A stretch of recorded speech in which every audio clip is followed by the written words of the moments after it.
دعا امام زمانہ عجل اللہ تعالی فرجہ الشریف. بسم اللہ الرحمن الرحیم. اللہم کن لولیک الحجۃ ابن الحسن صلواتک علیہ وعلی آبائہ فی هذه الساعة وفي كل ساعة وليا وحافظا وقائدا وناصرا ودليلا وعينا حتى تسكنه أرضك طوعا وتمتعه فيها طويلا. اللهم صل على محمد وعلى محمد. بسم الله الرحمن الرحيم. وكذلك نري إبراهيم ملكوت السماوات والأرض وليكون من الموقنين. صلوات على محمد وعلى محمد. صل على محمد وعلى محمد. عید الاضحیٰ سنت ابراہیمی کے احیاء کا دن ہے، اور وعلیکم السلام. اسی حوالے سے ہم نے حضرت ابراہیم کے سلسلے میں ایک ایسی آیت کی تلاوت کی ہے کہ بہت انٹرسٹنگ اس کا مفہوم ہے، اور قرآن کریم کا معجزہ بھی آپ کو اس سے تھوڑا سا زیادہ اس سے قریب ہو سکیں گے اور محسوس کر سکیں گے.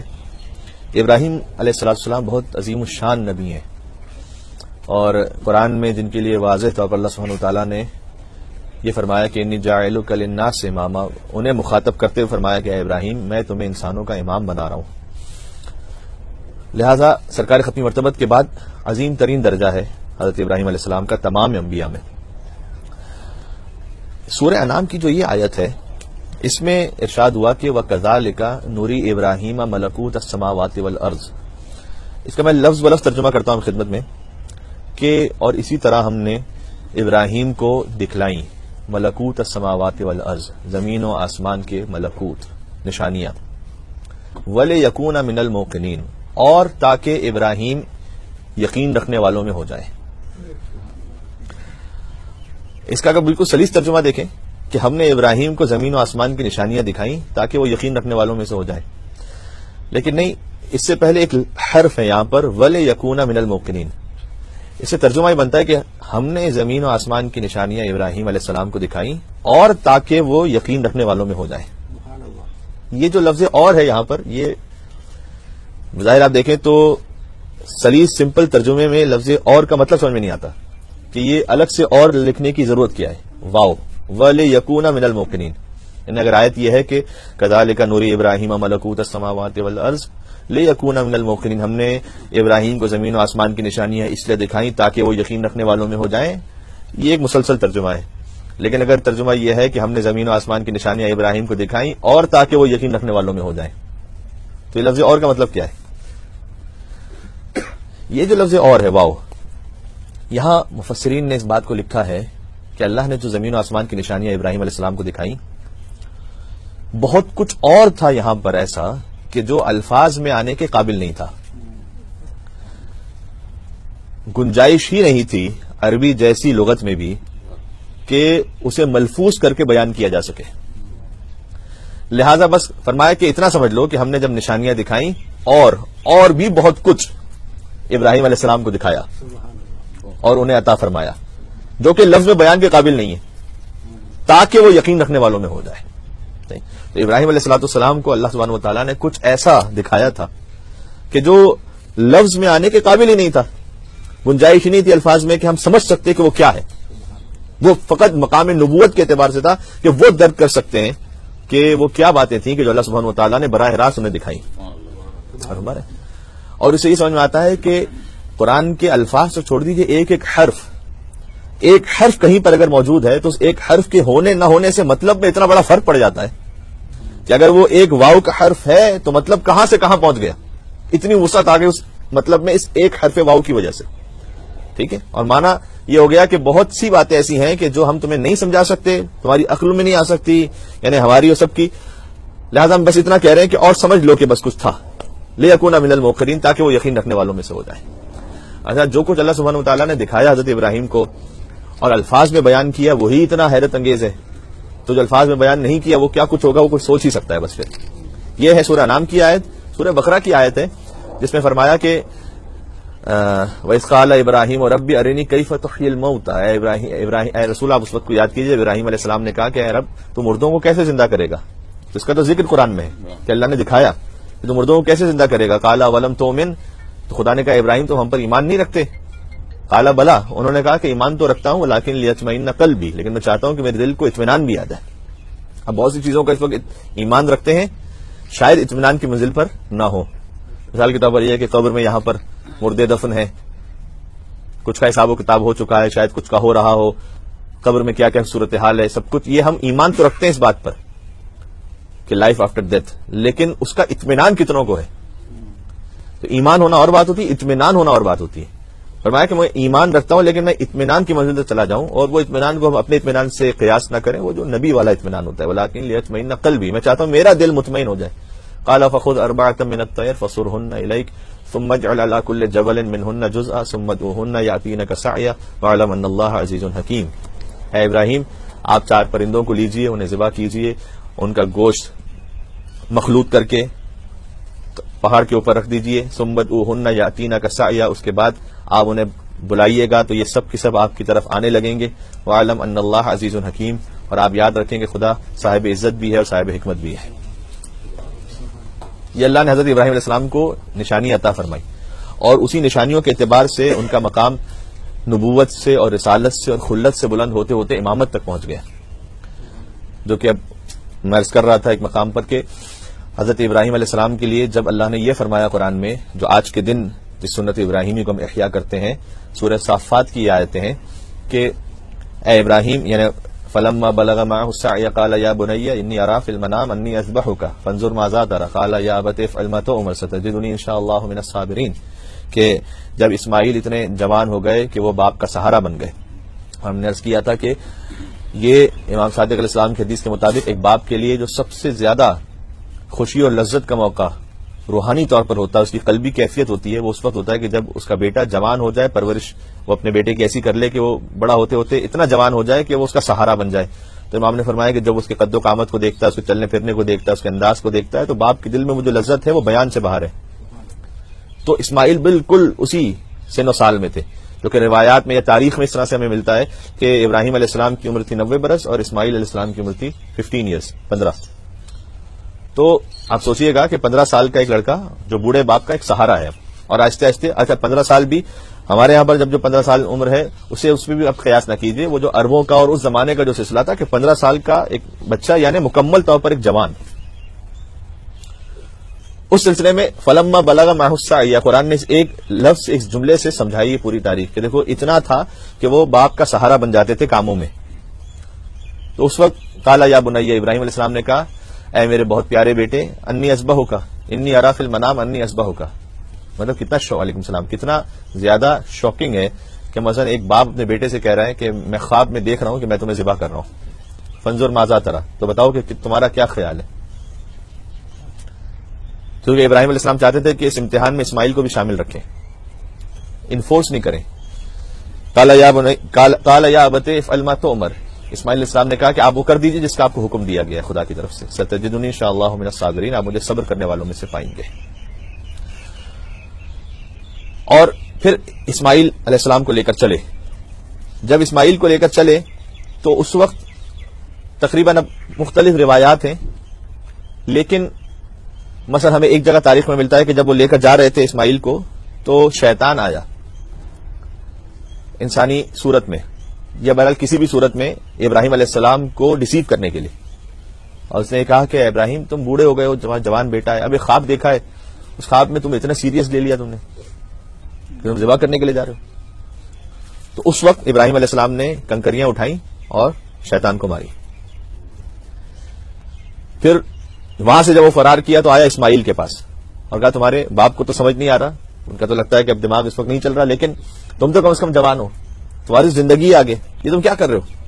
تو اسماعیل علیہ السلام نے بھی کنکریاں اٹھائیں اور شیطان کو ماری. اور پھر جب وہاں سے بھی ناکام ہو گیا تو آیا حضرت حاجرہ کے پاس اور حضرت حاجرہ سے کہا کہ آپ چلیے اور دیکھیے کہ آپ کے جو شوہر ہیں وہ آپ کے بیٹے کو ذبح کر رہے ہیں، اور انہوں نے بھی کنکریاں اٹھائیں اور جو زوجہ ابراہیم علیہ السلام حضرت ہاجرہ، انہوں نے شیطان کو ماری. اور یہی وہ 3 مرحلے ہیں کہ جس کا احیاء کیا جاتا ہے حج کے موقع پر، کہ شیطان کو کنکری ماری جاتی ہے. اور وہ 3 دفعہ اس کی تکرار ہے. اس کی وجہ یہ ہے کہ ابراہیم علیہ السلام، اسماعیل علیہ السلام، حضرت ہاجرہ سلام اللہ علیہ، یہ سلسلہ ریپیٹ ہوا بار بار. اور پھر جب وہاں سے ناکام ہو گیا، نامراد ہو گیا، یعنی یہ سب کا سب سمبولک اور علامتی طور پر اللہ سبحانہ وتعالیٰ نے اسے باقی رکھا اور زندہ رکھا ہے، تاکہ یہ احساس رہے کہ اس سے ایک بات اور بہت بڑی سمجھ میں آتی ہے کہ اولیاء کرام کی سنت کو زندہ رکھنا نہ صرف یہ کہ یہ بدعت نہیں ہے، بلکہ سنت پروردگار ہے یہ کہ زندہ رکھے. مل کے صلوات بھیجیں محمد صلی اللہ علیہ محمد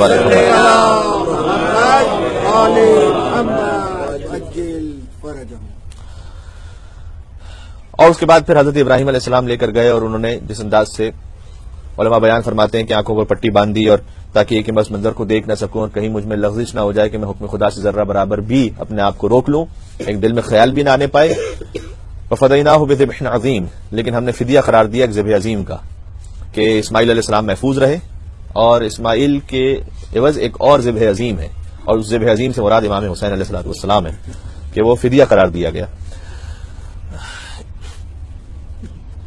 اس میں بہت سے پیغام ہیں، خاص طور پر جب ہم قربانی کے لیے جانور کو ذبح کریں تو ایک لفظ میں یہ ہے کہ قربانی کا اصل مقصد اور روح یہ ہے کہ کس میں یہ جذبہ ہے کہ وہ اپنے اسماعیل کو خدا کی بارگاہ میں قربان کر سکے. ہم سب کا اسماعیل الگ الگ ہے ہماری زندگیوں میں، فرزند ہے، اولاد ہے، شوہر ہے، بیوی ہے، گھر ہے، بزنس ہے، جاب ہے، ہر ایک کے لیے کوئی بہت قیمتی شے ہے اس کی زندگی میں. اس قربانی کا مقصد یہ ہے کہ ٹریننگ ہو جائے اس بات کی کہ آج میں حکم خدا سے جانور کے گلے پر چھری پھیر کر حکم خدا کی بجاوری کر رہا ہوں اس سنت ابراہیمی کو زندہ کرتے ہوئے، تو میں اس بات کے لیے اپنے آپ کو آمادہ کر لوں کہ جب میری زندگی کا اسماعیل اللہ نے مانگا اور ہمارے، تو اسے اللہ کی خدمت میں دیتے ہوئے میرا نفس ہچکچائے گا نہیں. جب اس منزل پر انسان پہنچ جائے تو یہ وہ حقیقی اسپرٹ ہے کہ جو اللہ قربانی سے چاہ رہا ہے. اور اس کے اور بھی ظاہر ہے کہ بڑے فلسفے اور بڑے مقاصد ہیں، لیکن اسے اب ایک طرف رکھتے ہوئے، اور ابراہیم علیہ السلام کو پھر اللہ سبحانہ وتعالیٰ نے وہ مقام عطا کیا کہ انی جاعلک للناس اماما. اس میں امامت کے لیے بھی بہت درس ہیں اور بڑے پیغام ہیں. انی یعنی میں نے تمہیں انسانوں کا امام بنایا. آپ معمولاً دیکھیے گا کہ جہاں پروردگار عالم نے بات کی ہے اپنی عظمت کو بیان کرتے ہوئے، وہاں پر انا کا لفظ استعمال کیا، انا انزلناہ فی لیلۃ القدر، ہم نے قرآن کو شب قدر میں نازل کیا. انا یعنی ہم، انی یعنی میں. تو خدا ہم کیوں کہتا ہے؟ خدا وحدہ لا شریک ہے، اس میں دوئیت کا تصور نہیں ہے، وہ ہم کیوں کہتا ہے؟ اس کے لیے مختلف وجوہات ہیں کہ جو بیان کی گئی، اور ممکن ہے کہ سبھی ٹھیک ہوں. اس میں سے مثلا ایک ہے کہ انا انزلناہ فی لیلۃ القدر، ہم نے قرآن کو شب قدر میں نازل کیا، تو پروردگار عالم نے جبریل کو وسیلہ رکھا تھا وہی پہنچانے کے لیے. تو جب کہیں پر خدا متعال اپنے کچھ فرشتوں کے ذریعے سے یا کچھ اور مخلوق کے ذریعے سے کام کرتا ہے تو وہاں کہتا ہے انا ہم، جبکہ اذن پروردگاری ہے لیکن اس نے ایک اور وسیلہ بھی رکھا ہے. لیکن یہ امامت کا عہدہ اتنا زیادہ سینسٹیو اور اہم تھا کہ جب کسی کو اللہ نے عطا کیا تو یہاں پر ہم کے تکلف سے کام نہیں لیا. فرمایا کہ انی، میں نے تمہیں انسانوں کا امام بنایا. یعنی جہاں امامت کے عہدے کی بات ہے وہاں پر کسی اور کا کوئی عمل دخل ہی نہیں ہے اس منشا میں. جو میں نے کہ انی جاعلک للناس اماما، میں نے تمہیں انسانوں کا امام بنایا. ٹھیک ہے. اور کئی دفعہ ہم اس لیے استعمال ہوتا ہے خدا کی جانب سے کہ وہ اس عظمت کے ساتھ بات کر رہا ہوتا ہے، اپنے اس اقتدار اور عظمت کو بیان کرتے ہوئے. اللہ نے یہاں پر اس بات کو بھی روا نہیں رکھا کہ ہم تمہیں امام بنا رہے ہیں، ایسی بات ہی نہیں رکھی. یہاں پر انی جاعلک للناس اماما، میں تمہیں انسانوں کا امام بنا رہا ہوں. اور پھر یہاں پر ایک منزل وہ بھی ہے کہ انی جاعلک للناس اماما، میں تمہیں انسانوں کا امام بنا رہا ہوں. بس یہاں تک ہے، انسانوں کا امام بنا رہا ہوں. وما ارسلناک الا رحمۃ للعالمین، اے رسول ہم آپ کو انسانوں کے لیے رحمت نہیں بنا رہے، عالمین کے لیے رحمت بنا رہے ہیں. تو یہ خود ان درجات کا فرق ہے کہ ابراہیم علیہ السلام انسانوں کے امام ہیں، سرکاری ختمی مرتبت عالمین کے لیے رحمت. اور محمد اللہم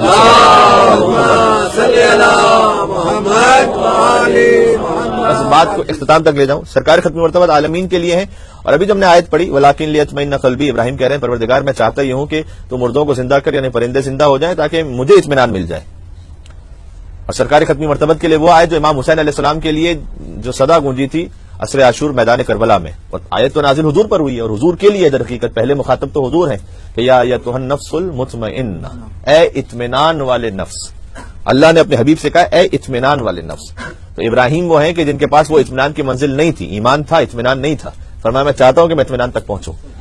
اور سرکار ختمی مرتبت کا اطمینان وہ ہے کہ جس کی گواہی خود رب العالمین نے دی ہے، یا ایتھا النفس المطمئنہ. ہم کہہ رہے ہیں کہ آپ نفس مطمئنہ کی منزل پر ہیں، اطمینان والا نفس.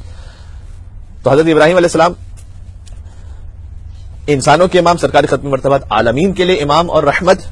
عالمین کی کیا حد ہے کوئی نہیں جانتا. اس وقت دنیا میں کوئی ایسا انسان نہیں جو یہ بتا سکے، چاہے کتنا ہی بڑا وہ سائنٹسٹ فزکس کا کیوں نہ ہو، یہ نہیں بتا سکتا وہ کہ عالمین کی حد کیا ہے، یعنی یونیورس کہاں تک ہے، نہیں بتا سکتا کوئی بھی. لیکن اتنا طے ہے، میں اتنا تو جانتا ہوں کہ بھائی میلبرن جو ہے وہ عالمین نہیں ہے. ٹھیک ہے، کچھ لوگ اب سمجھتے ہیں اسے، لیکن ہے نہیں. اس سے آگے اور بھی دنیا بہت ہے. اچھا آسٹریلیا اور نیوزی لینڈ بھی خالی عالمین نہیں ہے، نہ پاکستان انڈیا خالی عالمین ہے، نہ یہ دنیا خالی عالمین ہے، نہ ہمارا جو سولر سسٹم ہے یہ عالمین ہے. تو عالمین یعنی یونیورس اس سے بہت عظیم اور بہت وسعت رکھتی ہے، اس میں بہت وسعت ہے. بس اتنا سمجھ لیجئے کہ جب اللہ نے اپنی ربوبیت کا تعارف کروایا تو فرمایا کہ الحمدللہ رب العالمین، حمد اس پروردگار کی جو عالمین کا رب ہے. تو جہاں جہاں تک خدا کی ربوبیت ہے وہاں وہاں تک محمد مصطفیٰ کی رحمت ہے. اللہم صلی اللہ علیہ وسلم عجل فرجہم. تو یہ خود حضرت ابراہیم علیہ السلام کے حوالے سے میں چاہتا تھا کہ تھوڑی سی بات آئے. ان کا ذکر اس ڈیٹیل کے ساتھ معمولاً ہمارا نہیں ہوتا، لیکن ابراہیم علیہ السلام وہ نبی ہیں کہ جن سے بہت کچھ اللہ نے ہم سے سیکھنے کے لیے رکھا ہوا ہے قرآن میں، جن کا بار بار ذکر کیا. حج کی پوری سنت ہی گویا سنت ابراہیمی ہے، کہ جس پر حضرت حاجرہ ہی کی وہ سنت ہے کہ صفا اور مروہ کے درمیان دوڑنا اور صحیح کرنا، یہ بھی حضرت حاجرہ کی سنت. خود زمزم، یہ حضرت اسماعیل علیہ الصلوۃ والسلام کا وہ معجزہ تھا کہ ایڑیاں رگڑی اور زمزم اس سے ظاہر ہوا. پھر کنکریاں مارنا، شیطان کو قربانی کرنا، یہ سارے وہ مراحل تھے کہ حضرت ابراہیم علیہ السلام گزرتے چلے گئے ان سے، اور اللہ نے ان کی یاد کو یا واجب یا مستحب سنت کے طور پر اسے باقی رکھا ہم سب پر، کہ اس کی یاد مناتے رہو بار بار. فرمایا لن ینال اللہ لحومها ولا دماؤها. قرآن میں فرمایا کہ دیکھو جب تم قربانی کرتے ہو تو نہ اس کا گوشت اللہ تک پہنچتا ہے نہ اس کا خون اللہ تک پہنچتا ہے، ولکن ینالہ التقوی منکم، لیکن جو تمہارے دل میں تقوی ہے وہ خدا تک پہنچتا ہے. تو یہ اس اسپرٹ کا اظہار ہے کہ قربانی کو خاص طور پر، مجھے انڈیا کا تو نہیں پتا، پاکستان میں ایک تماشا بھی بنا دیا جاتا ہے، اور آج کل میڈیا کی وجہ سے اور بھی زیادہ بن چکا ہے اس کا تماشا، کہ اس میں پھر کامیڈی بھی ہو رہی ہے، اس کو پارلر میں بھی لے کے جا رہے ہیں. ٹھیک ہے، یعنی انسان کو نہیں بکرے کو، تو اور اہتمام ہو رہا ہے، اور اس کے لیے ویڈیوز بن رہی ہیں سوشل میڈیا پہ اور نیوز بلیٹنز میں. عجیب و غریب قسم کا تماشا ہے، کسی کا نام بھی لینا ہی اچھا نہیں ہے، کسی گائے کا کیا نام ہے، کسی بکرے کا کیا نام ہے. ٹھیک ہے، اور یہ اللہ سبحانہ و تعالیٰ نے قرآن کریم میں کہا ہے کہ وَالْبُدَّ جَعَلْنَاهَ لَكُم مِّن شَعَائِرِ اللَّهِ، وہ جانور جسے تم قربانی کے لیے انتخاب کرتے ہو وہ اللہ کی نشانیوں میں سے ایک نشانی ہے. یہ ایک بہت سیریس امر ہے، عبادت پروردگار ہے. ویسے جیسے اگر نماز میں کوئی تماشا کرنا شروع کر دے اور ادھر ادھر دیکھ کر ہنسنا مسکرانا اور کچھ اور غیر معقول حرکتیں شروع کر دے تو وہ نماز کو نعوذ باللہ تماشا بنا رہا ہے. اسی طریقے سے ہم نے قربانی کے سلسلے میں خاص طور پر جو ہمارے یہاں ماحول بن چکا ہے وہ شعائر اللہ نے قرار دیا. یعنی جب تک یہ جانور مارکیٹ میں ہے ایک عام جانور ہے، حلال جانور ہے، لیکن جب تم نے اسے قربانی کے لیے انتخاب کر لیا تو یہ شاعر اللہ میں سے. شاعر اللہ یعنی کیا؟ جسے دیکھ کر اللہ کی یاد آتی ہو. جانور کو دیکھ کر تمہیں اللہ کی یاد آنی چاہیے کہ میں حکم خدا سے یہ قربان کر رہا ہوں. اور فرمایا کہ پھر اس کا گوشت اور خون نہیں پہنچتا بلکہ تقویٰ پہنچتا ہے اللہ تک. یعنی گوشت اور خون، اس کا ہرگز یہ مطلب نہیں ہے کہ کچھ لوگوں نے اس سے مسکنسپشن یہ اختیار کر لیا کہ گوشت اور خون تو اللہ تک پہنچتا نہیں ہے، یعنی یہ کہ قربانی کر دیجئے یا کسی اور نیک کام میں پیسہ خرچ کر دیجئے، اسپرٹ تو وہی ہے. نہیں، یہ بھی شریعت کے حساب سے اپنے کچھ جگہوں پر مذاق بنا کے رکھا ہوا ہے کہ جہاں قربانی کا حکم ہے وہیں قربانی ہی کرنی ہے. مثال کے طور پر یہ کہ اتنے ہی کیلکولیشنز آتی ہیں.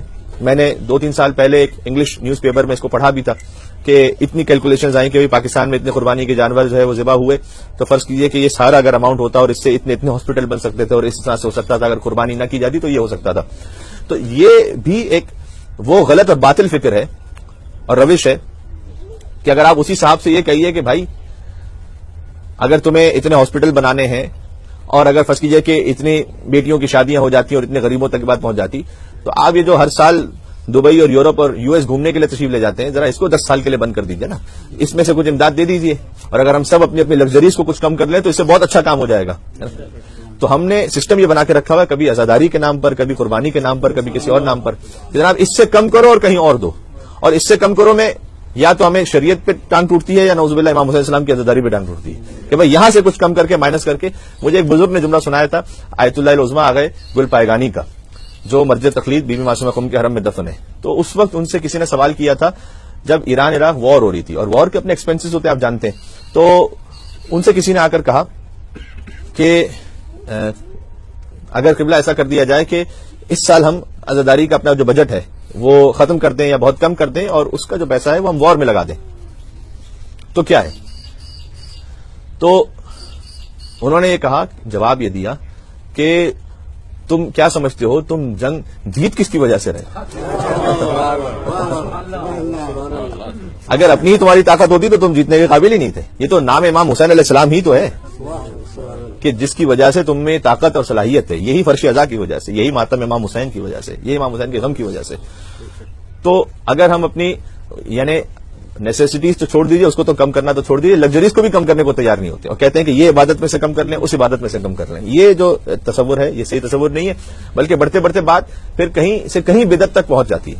میں نے خود امریکہ کی ایک ویڈیو میں دیکھا تھا, جیسے مثلا ایک تصور یہ کہ ہم نماز پڑھتے ہیں, قرآن کے لیے لوگ بات کہتے ہیں کہ مثلا مولانا صاحب عربی تو سمجھ ہی نہیں آتی, تو کیا فائدہ عربی پڑھنے کا, تو عربی چھوڑ دیتے ہیں, صرف ٹرانسلیشن پڑھتے ہیں. ٹرانسلیشن پڑھنا چاہیے, اس سے کوئی انکار نہیں, لیکن عربی چھوڑ کر ٹرانسلیشن نہیں پڑھنا چاہیے. وَنُنَزِّلُ مِنَ الْقُرْآنِ مَا هُوَ شِفَاءٌ وَرَحْمَةٌ لِّلْمُؤْمِنِينَ, کہ ہم نے قرآن کو نازل کیا ہے کہ جو شفا ہے اور رحمت ہے مومنین کے لیے. یہاں غور فرمائیے گا, ابھی میں قرآن کی کچھ فساد بلاغت پہ بات کر رہا تھا. وَنُنَزِّلُ مِنَ الْقُرْآنِ مَا هُوَ شِفَاءٌ, اللہ نے قرآن کو شفا کہا ہے, دوا نہیں کہا. دوا کبھی اثر کرتی ہے, کبھی نہیں کرتی. اللہ نے کہا قرآن دوا ہے, نہیں کہا قرآن شفا ہے.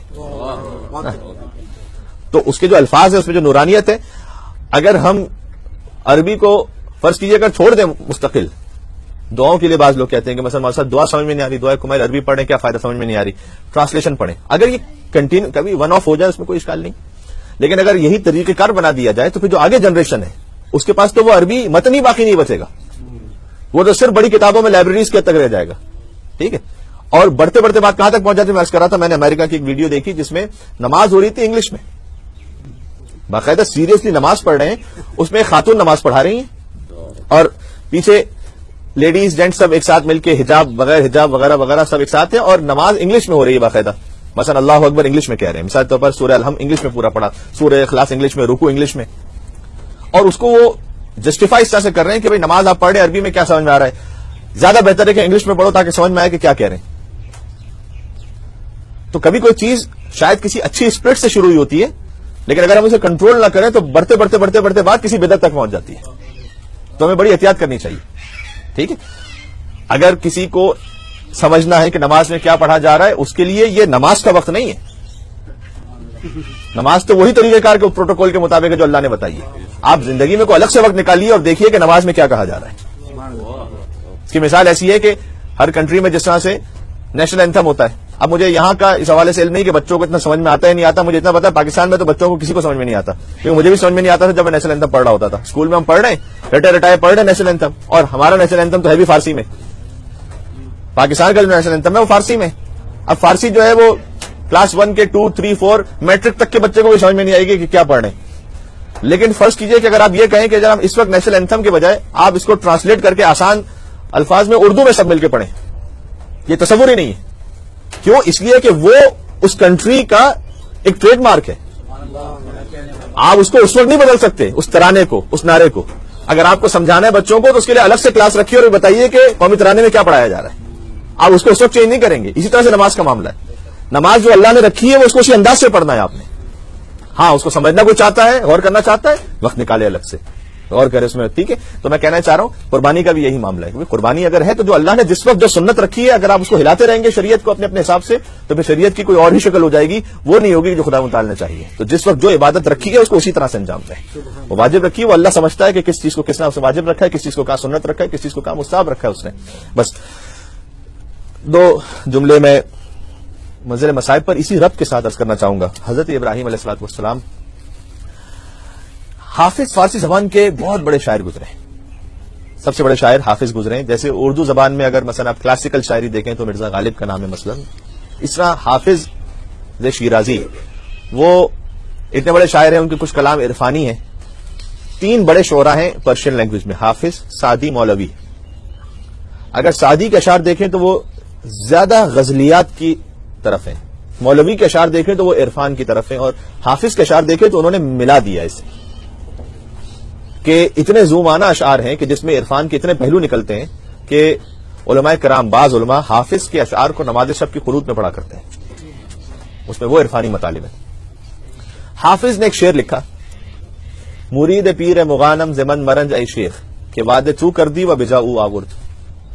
مرید پیر مغانم زمن مرنج اے شیخ, وہ مخاطب کر کے کہہ رہے ہیں اے شیخ, شیخ کہتے ہیں کسی بزرگ کو, اے بزرگ, اے شیخ, آپ مجھ سے رنجیدہ نہ ہو. مرید پیر مغانم, میں اپنے پیر کا مرید ہوں, آپ سے بڑھ کر میں ان کا مرید ہوں. کہ وعدے تو کر دی و بجا او آورد, کہ وعدہ آپ نے کیا تھا اور وفا انہوں نے کیا تھا. اچھا, اب یہ اتنا گہرائی والا شعر ہے کہ اس میں شیخ سے مراد کون ہے, پیر سے مراد کون ہے, وعدہ کیا کیا گیا تھا, اب کچھ نہیں ہے یہاں پر. بس یہ شعر کہہ دیا مرید پیر مغانم زمن مرنج اے شیخ کے وعدے تو کر دی و بجا او آورد.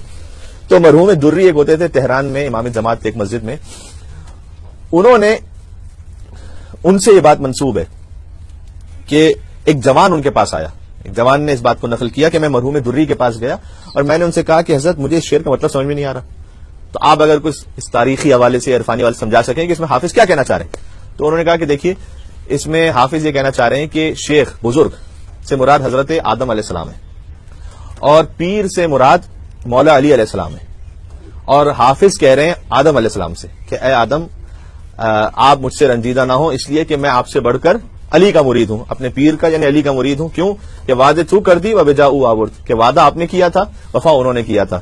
آپ نے وعدہ کیا تھا کہ آپ گندم کے درخت کے قریب نہیں جائیں گے, لا تقربا هذه الشجرہ. نعرہ حیدری, محمد و آل محمد, بلندتر صلوات. اللہم صلی علی محمد, صلی علی محمد و آل محمد. لا تقربا هذه الشجرہ, کہ اے آدم اور حوا اس درخت کے قریب نہ جانا. وہ درخت گندم کا درخت تھا.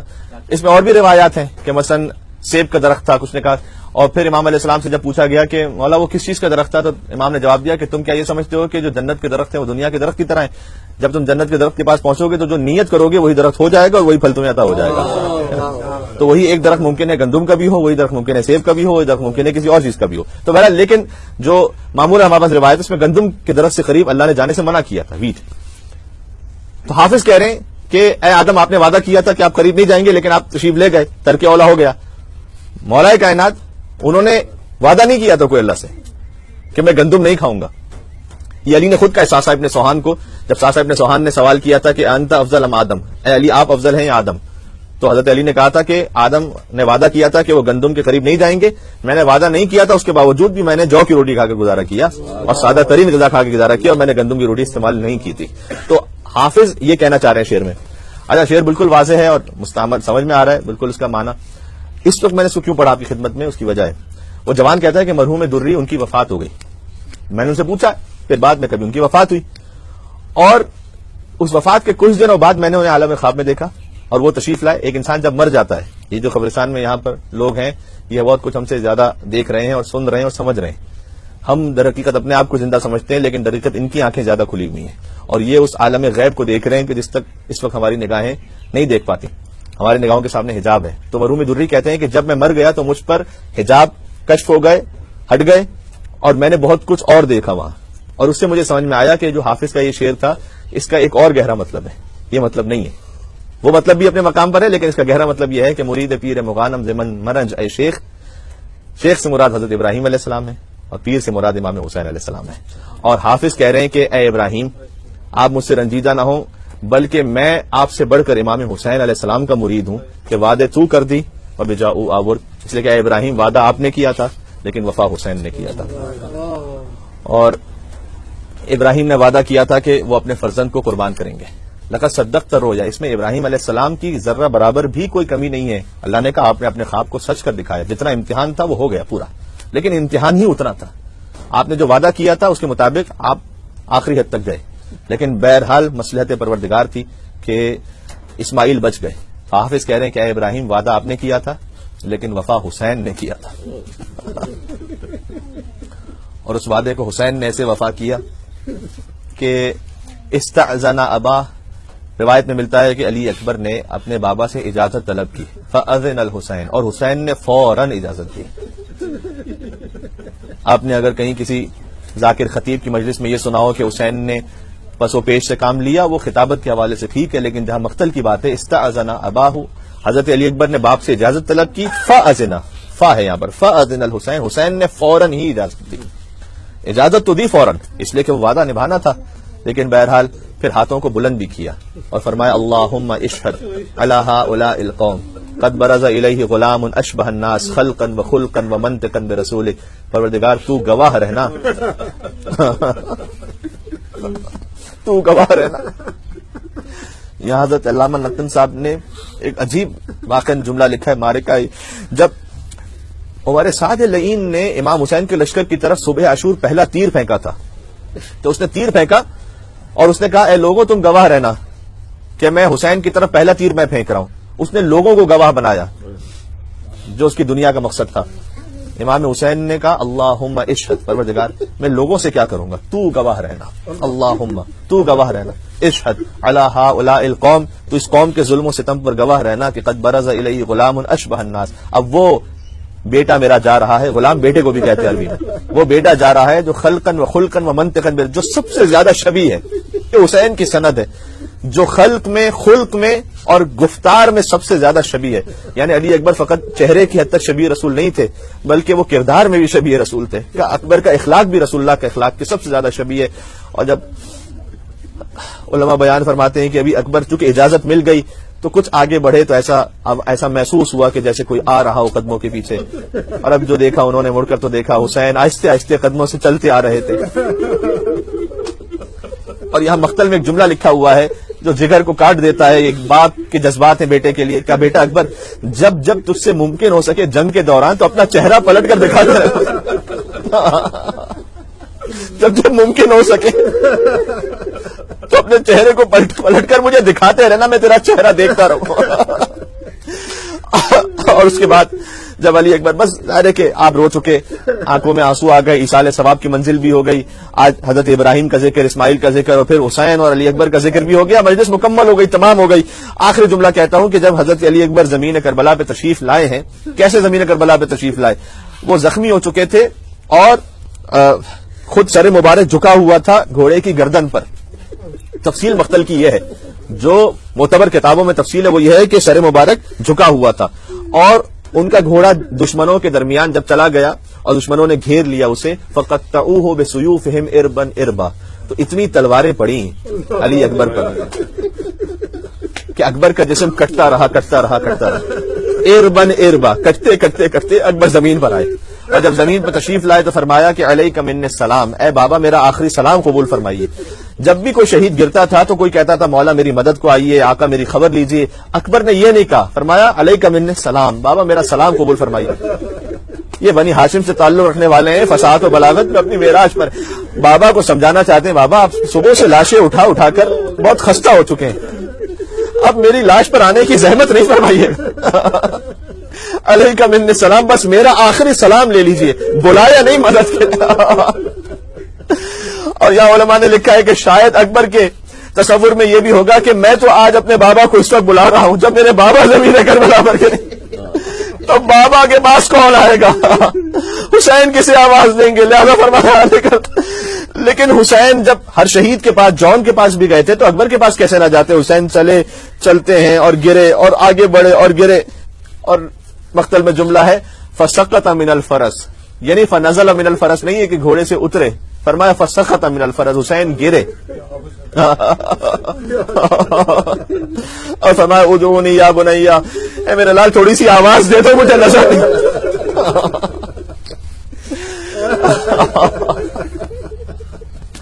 وَسَيَعْلَمُ الَّذِينَ ظَلَمُوا عَلَى مُحَمَّدٍ أَيَّ مُنْقَلَبٍ يَنْقَلِبُونَ۔ السلام عليك يا أبا عبد الله، السلام على الحسين وعلى علي بن الحسين وعلى أولاد الحسين وعلى أصحاب الحسين. نام امام حسین پر مل کے صلوات بھی دے محمد. اللهم صل على محمد وآل محمد.